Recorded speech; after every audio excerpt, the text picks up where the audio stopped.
कोटि कोटि प्रणाम। महाराज जी, मैं बहुत निराश और हताश और हार कर आपकी शरण में आया हूँ। मेरी इतनी बुरी दशा है कि मैं इसका वर्णन नहीं कर सकता। मेरे मन ने मेरा जीना हराम कर रखा है। सब कुछ जानते हुए भी मैं गंदी क्रिया, गंदे दृश्य देखना छोड़ नहीं पा रहा। मेरी जो दुर्गति हो रही है वो मैं ही जानता हूँ। मैं सारा दिन घर में पड़ा रहता हूँ। डिप्रेशन की 6-7 वर्ष से दवा चल रही है। मैं किसी भी कार्य योग्य नहीं रहा हूँ। ए नाथ मुझे बचा ले, मैं कोई भी कार्य अगर नियम मेरी से नहीं कर बात पा मान जाओ तो सब ठीक हो जाएगा। तुम्हें कुछ नहीं छोड़ना। हमारी बात पकड़ो, पहले बहुत आराम से सुनो। देखो, आप आज आज से निश्चिंत हो जाओ। हम जैसा कह रहे हैं, हम बहुत सोच के कह रहे हैं। तुम पहले अपने दिमाग से हटा दो कि मुझे कुछ छोड़ना है, ठीक है? अब आपको पकड़ना है। बस आप नाम पकड़ लीजिए। जो हो रहा है तुम उसकी चिंता मत कीजिए। और प्रसन्न मुद्रा में रहिए, प्रसन्न रहिए और थोड़ा कुछ काम कीजिए।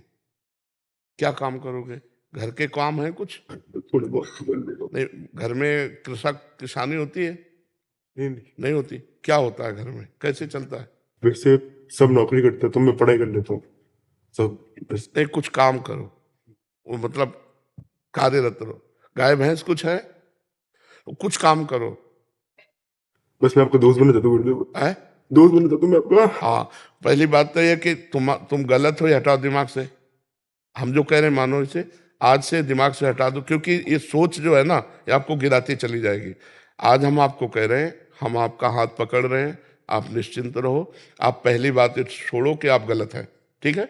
दूसरी, आप कभी गलत हो ही नहीं सकते। आप भगवान के अंश है।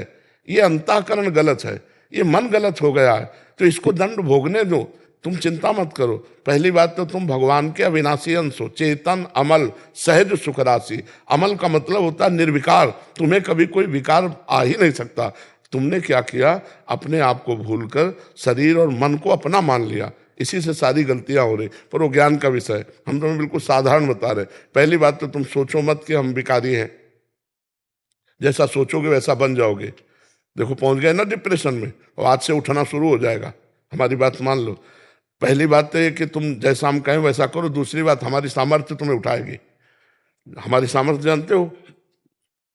हाँ, आज से तुम देखना तुम्हारे हृदय में प्रसन्नता का एक रेखा खींचेगी और बढ़ती जाएगी, क्योंकि श्री जी ने भेजा है तुम्हें। अब तुम अपने जीवन को नष्ट करने की ये जो धारा है, इससे आप उबर जाओगे। राधा नाम जप करो, निरंतरता। जहां पड़े हो और मन तुम्हारा सोच कर रहा है, उसको सोचने दो। तुम बार बार राधा राधा राधा। जो गलती हो रही होने दो। तुम बिल्कुल निश्चिंत हो जाओ। एक दिन वो बल आएगा कि सब छूट जाएगा। बहुत जल्दी वो समय आएगा, क्योंकि आपका प्रयास और श्री जी का बल ये आपको उठाएगा। आप इससे उठो, बिल्कुल निश्चिंत रहो। तुम कोई भी गलती का टेंशन मत लो। पहले टेंशन मुक्त हो, फिर प्रसन्नता तुम्हारी गलती पर चढ़ बैठेगी और गलती कभी नहीं होने लगेगी। धीरे धीरे ठीक हो जाओगे।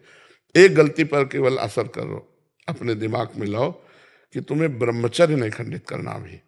अगर वो रहेगा तो दिमागी स्तर हम तुम्हारा सुधार पाएंगे। गुरुदेव मैं हमेशा दिन गिनते रहता हूँ, मतलब बस आज नहीं किया, कल नहीं किया, पता नहीं मेरी स्थिति खराब है। छोड़ो, बस एक चीज केवल करना, हस्त क्रिया मत करना। बस एक चीज पकड़ लो तुम, हस्त क्रिया मत करना। वादा हमसे करो, पक्का कर दे गुरुदेव। तो बस ठीक है। और राधा नाम जपो। और आज से हम तुम्हारा वादा करते हैं, तुम किसी भी तरह की चिंता मत करो। ये हम मतलब बिल्कुल हृदय से कह रहा हूं। तुम बिल्कुल चिंता मत करो। आज से देखोगे आप, महीना भर बाद फिर आना आप हमसे मिलना के दोस्त भाव से। हम कोई बल ऐसे, बिल्कुल ऐसे समझो जैसे तुम तैसे हम, जैसे हम वैसे तुम, बिल्कुल अंतर नहीं। बस निश्चिंत हो जा। निश्चिंत हो जा।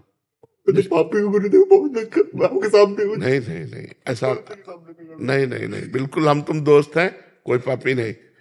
देखो, गंगा जी के पास जब जाया जाता है और गंगा स्नान किया जाता है, तो अपने को लगता है ना कि मैं पाप रहित हो रहा हूं, क्योंकि गंगा स्नान कर रहा हूं। तो गंगा जी ने भगीरथ से पूछा कि जब बहुत से पापी हमारा स्पर्श करेंगे तो मैं मलिन हो जाऊंगी, तो मेरे पाप कैसे नष्ट होंगे? तो उन्होंने कहा, साधवा समदर्शिना। जो प्रशांत मन साधु भगवान के चिंतन में लगे, वो जब चरण रखेंगे तो गंगा निष्पाप हो जाएंगी। और तुम धाम में बैठे हो और साधु संग कह रहे हो, अब पापी नहीं हो। यदि पापी होते तो मेरे सामने ना आते। जो पे दुष्ट हृदय सोई होई, मोरे सन्मुख आव की सोई। पापवंत कर सहज स्वभाव भजन मोर। अभी तुम्हारे ऊपर भगवान की विशेष कृपा है, तुम आज से डिप्रेशन रहित मान लो। अब मत मानना कि तुम डिप्रेशन में हो, तुमसे जो गलती हो उसको होने दो, बस रोक लो, हस्त क्रिया मत करना। हस्त क्रिया मतलब समझ गए ना, हस्त मैथुन मत करना, और नाम जप करो। और जो हो रहा है तुम बिल्कुल ऐसे समझो कि बाबा ने पूरा ठेका ले लिया, अब हमको कोई चिंता नहीं। आज से तुम देखना आपका परिवर्तन होगा। और पर कोई काम करो, 2-4 घंटे का काम करो, कोई भी काम करो, कोई ना कोई काम ढूंढो, जैसा मन आवे, पर आप काम करो, आप घर में पड़े नहीं रहोगे। महाराज जी कहीं ऑफिस आदि में भी कर सकते हैं? कहीं भी काम करो, बैठे मत रहो, मन को समय मत दो।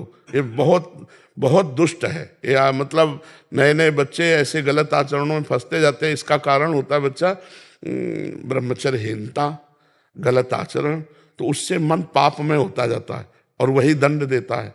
और अगर हम देखो भजन करें, भगवान के कहे के अनुसार चले, तो यही मन प्रसन्न हो जाता है, यही मन आनंद देता है। ये इतना बच्चा गलत है मन कि अगर ज्यादा गलती में आ जाए तो तुमको सिखाने लगेगा कि ये सिखाने लगे, कब तक झेलोगे?